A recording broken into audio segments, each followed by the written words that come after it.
Hello, everyone. Welcome back to What's Up Wednesday. My name is Rachel, and I'm on the client success team here at Early Learning Ventures. And today we have Ty Johnson joining us back for part 2 of our Wellness and Wellbeing series. Thank you for joining us again, Ty. Thanks, Rachel. I appreciate it so very much. Hello, everybody. Hope everybody's well. Yes. If you missed last week's episode, make sure you go back and watch that, maybe after this one, because today we're going to be picking up where we left off and continuing on to learn lots more. So this is a 3-part series, so definitely make sure to don't miss out on last episode if you haven't watched it already. But thank you for joining us live today. If you are here live or if you're watching the recording, thank you for being here. If you have not heard of Early Learning Ventures before, we are a 501c3 nonprofit based out of Colorado, and our mission is to expand access to quality and affordable childcare. I have links in the description of this video that'll take you to our website where you can learn more about us and our resources offered, as well as access our full What's Up Wednesday playlist. And get in contact with us too if you would like to learn more. Also, as part of our Colorado Gives Day campaign, this week is Trivia Week. So if you head over to First Bank's blog, you can answer their trivia questions twice a day. Questions are posted at 10 a.m. and 2 p.m. And if you select Early Learning Ventures as the organization to get back to, if your answer is correct, a winner will be selected at random. So this is a great way to have fun, learn something new, and make an impact on lives of young children and their early education. If you select Early Learning Ventures as your organization, I'm going to put this link in the comments because this whole week there's trivia questions being posted, and the next one goes up at 2 p.m. So that'll be not long after we get off here together. You can go and answer some trivia questions. I've been participating the last few days, and it's really fun. Yeah, me too. Yeah, exciting. Thank you. We're also currently hosting a giveaway to our existing Alliance Core users to win a 1-year scholarship.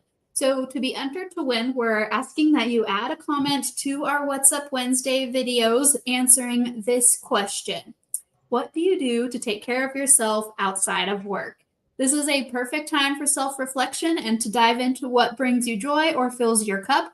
Or, as we'll be talking about in today's episode, maybe learn some new habits and some new tools, find some new tools and resources that maybe you're not already familiar with. And if you have not yet, if you're not already using Alliance Core, you're not familiar with the system and would like to learn more, you can head to our website and we can get a free demo scheduled. All right, Ty, let's get started. So in part 1, we discussed the evolving nature of wellness. How can this understanding guide us in identifying the right resources for our individual needs? Well, as we discussed before, it is very important to understand which dimension of wellness you're giving attention and focus to. And by understanding how our wellness is ever evolving on that continuum allows us to be able to take better inventory of what we actually need to give that attention to in that specific moment.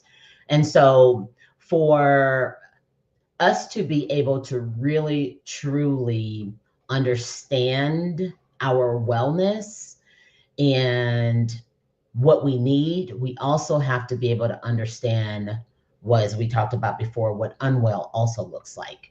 And so we want to make sure we're taking both of those into consideration, which allows us to best be aware of that particular area of wellness we need to focus on, as well as really making us more deeply connected to what could work or what could help us now versus what could then help us, of course, 3 months from now, or what may have helped us 2 weeks ago.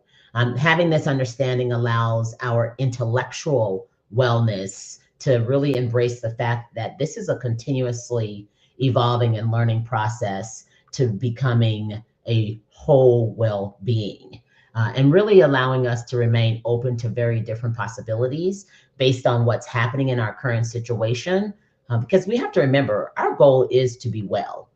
We don't have to be perfect, but our goal is to be well. And in order to be well, we must understand our current situation, what facet of the wellness dimensions need to be addressed, and then how we can apply certain skills, strategies, and practices to really make that realistic for us in our experience. Yeah, thank you. I think that was a really good tie into what we covered last week because yeah, wellness is always changing and evolving. And we did talk about recognizing when you're feeling unwell and maybe what's working for you right now. Like you said, it might not work 3 months from now. So having, that's what we really want to dive into today is this wellness toolkit and finding these resources that work best for you at different times. So that kind of leads us into sharing resources and what does it mean to create a wellness toolkit? Yeah, it's so interesting when we think about the word toolkit. It's no different than the toolkits that we have around our home, right? So if we have a home project, what do? We go out and we buy specific tools to facilitate that project, right? Our wellness is no different. So when we think about our wellness, if we have a toothache, we don't go to an orthopedic doctor to work on our foot, right? If we need physical therapy, we don't go to a psychotherapist to work on our brain versus our bodies, right? And so this concept of creating a wellness toolkit is very similar to that. In order to create this toolkit, again, we need to really be focused on which dimension of wellness we are choosing to invest in, just like which home project are we doing and what tools do we need for that. And keeping an open mind about creating this wellness toolkit is very important. Taking the time to really think about a diverse array of strategies, techniques, tools, and practices to address that one dimension of our wellness. So that way we can actually have an impact on our whole well-being. Yeah. Yeah, and it's just important to have a varied toolkit, like you said there, have options. So can we talk more about a mixture of different resources, like proactive resources versus reactive tools that are maybe going to help you with coping versus Mhm. preventative? Absolutely. I think that one of the things that we need to make sure we're always thinking about in regards to our toolkit is the fact that we want to keep it varied. We don't want to hone in and focus on one strategy or one practice or one technique that we just continue to use because we get desensitized actually to the results.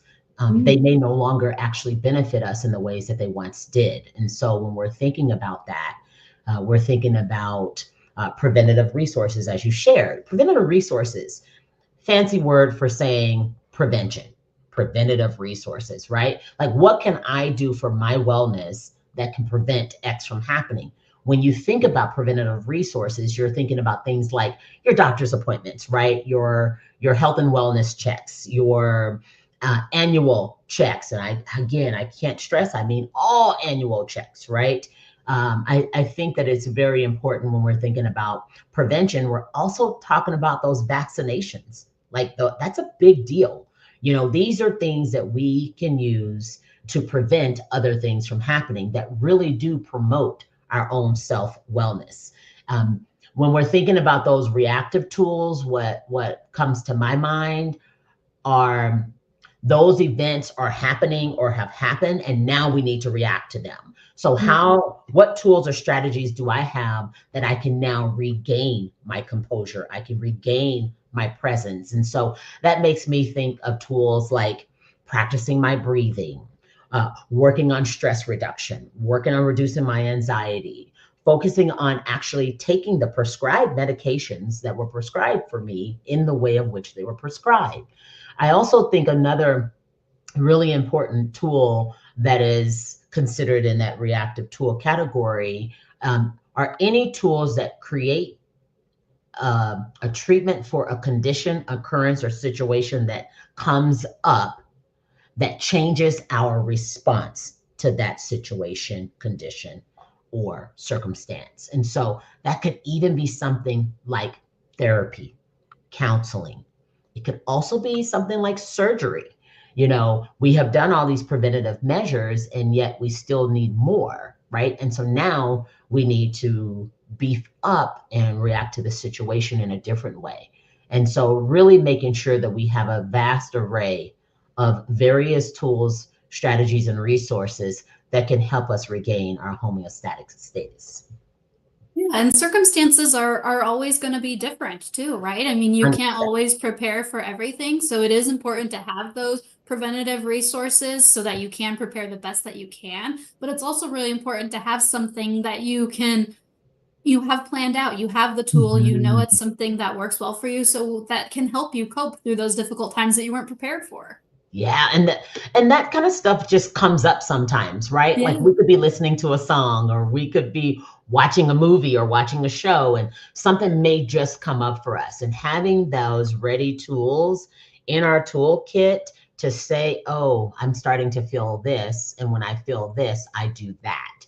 And that Yeah. allows us, again, to give that self-attention to regaining our composure and being in control of our wellness. And I like to think of things not necessarily as always stressful situations. I like to think of high pressure and low pressure times, because that allows us to really be on this continuum of possibilities of what we can control. If we label everything as stress and we don't differentiate between the good stress and the bad stress, then we kind of trap ourselves to only maybe having our eyes on one set of tools. If we think about these low pressure and high pressure situations, we now have the opportunity to float, and we Yeah. can go in between that continuum. Oh, yeah. Thank you. That's a really good example there. How do we identify which areas of wellness need attention? I mean, maybe, for someone that this is a new topic, this is a new point of conversation. Where do we get started? One of the ways of which, again, I like to get started when I'm thinking and talking about wellness, especially when I am just doing my own self-reflection, is how do I self-assess my wellness? How do I look at each dimension? One of the things that I do like to use is I like to use the wellness wheel. The wellness wheel is a great assessment tool. It allows you to take all the dimensions, and then you get to gauge yourself from, let's say, 1 to 5, where 5 is you're super happy and satisfied, and 1 is, oh my goodness, I need some action steps right now to make improvement. And you get to self-assess. It's a great place to begin, because now you're not trying to, again, tackle the entire dimensions of Yeah. wellness. You are pinpointing the area of which you need to give the most attention to. And so we can actually discover, within utilizing wellness tools, that one place where we can start to then create a step that can then lead to our better well-being. And so in making that self-assessment, just really trying to keep in mind that we want to use a strength-based approach, because we can only do our best in the situations that we're given for what we have at that moment.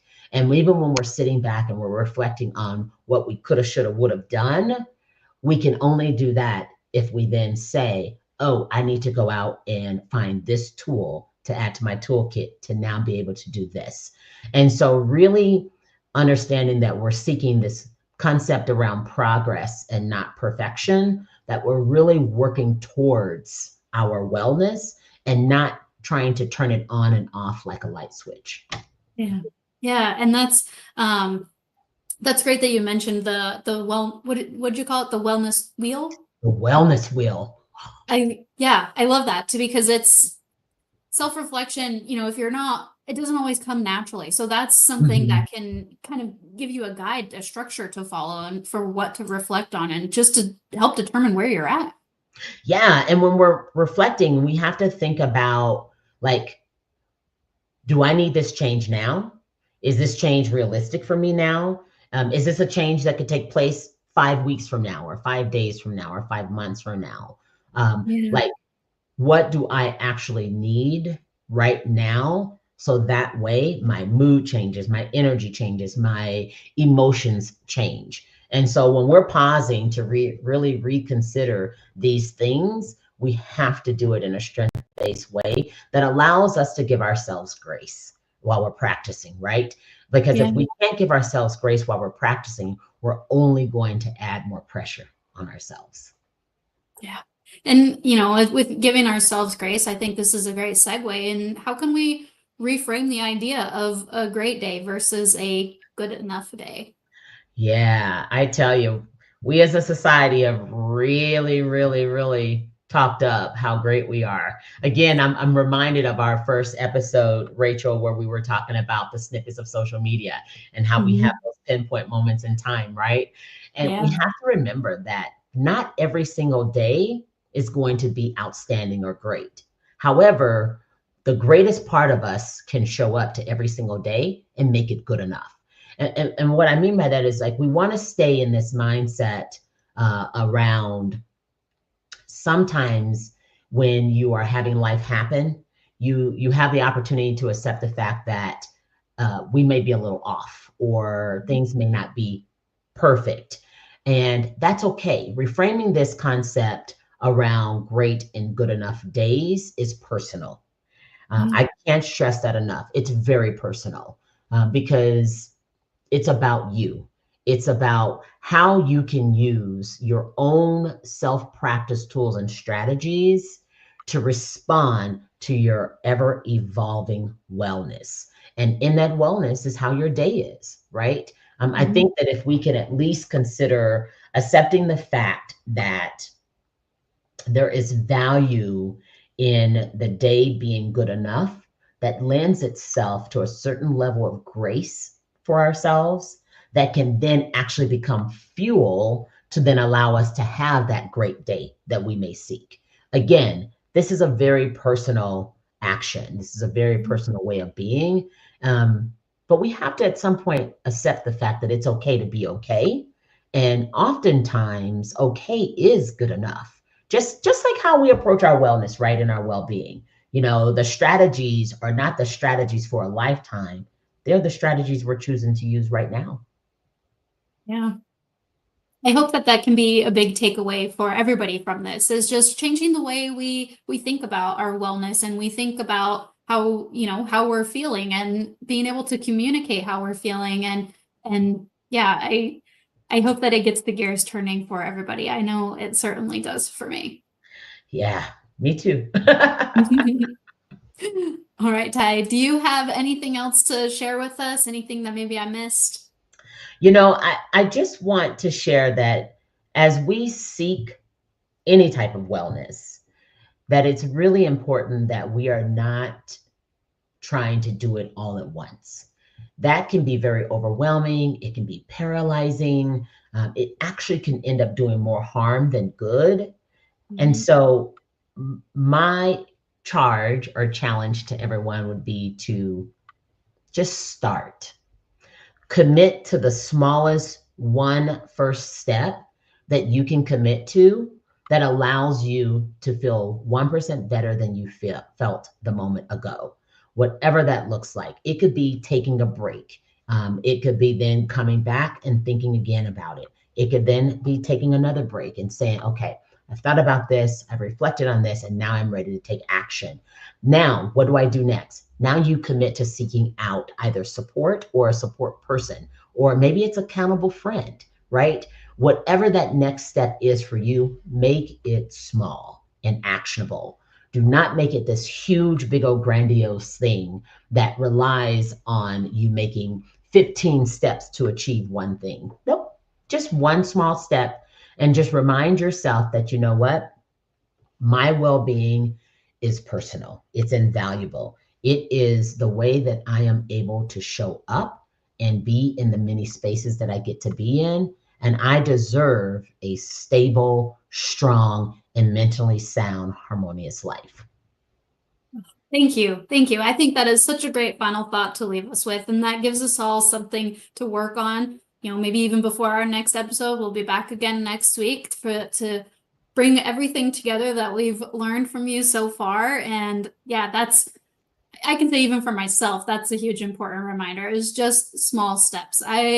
I'm someone that maybe my wellness toolkit sometimes can feel overwhelming and makes me feel unwell sometimes because there's so many things that I make me happy and bring me joy and I want to do and it's too much. And so that's a very important reminder is take those small steps. Yeah.